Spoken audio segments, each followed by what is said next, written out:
Technology companies encourage their employees to work together because studies show that teams tend to innovate faster, achieve higher productivity, see mistakes more quickly, and find better solutions to problems.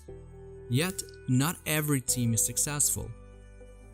So how do you build a highly effective team that is capable of delivering expected results? A study run by Google will shed some light on this question and help us identify traits that all successful Google teams shared. Several years ago, Google launched an internal project Aristotle, which was a huge data study focused on the teamwork.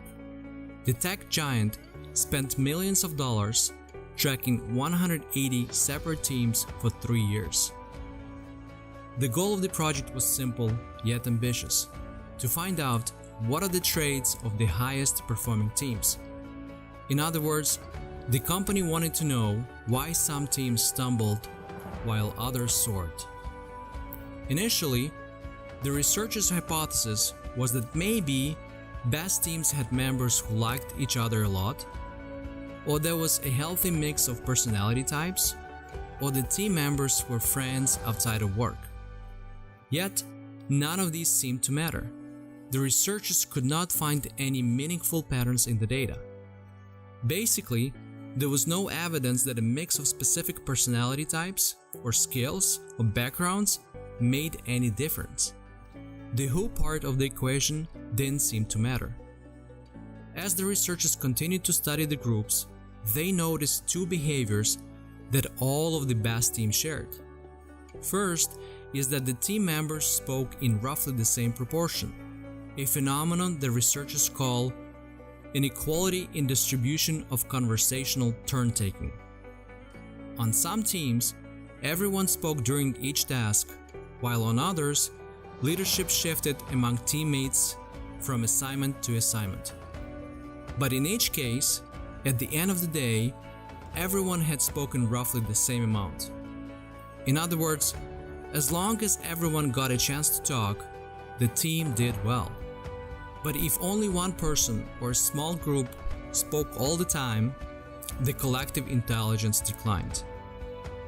Second, the good teams all had high average social sensitivity, a fancy way of saying they were skilled at reading how others felt based on their tone of voice, their expressions, and other nonverbal cues.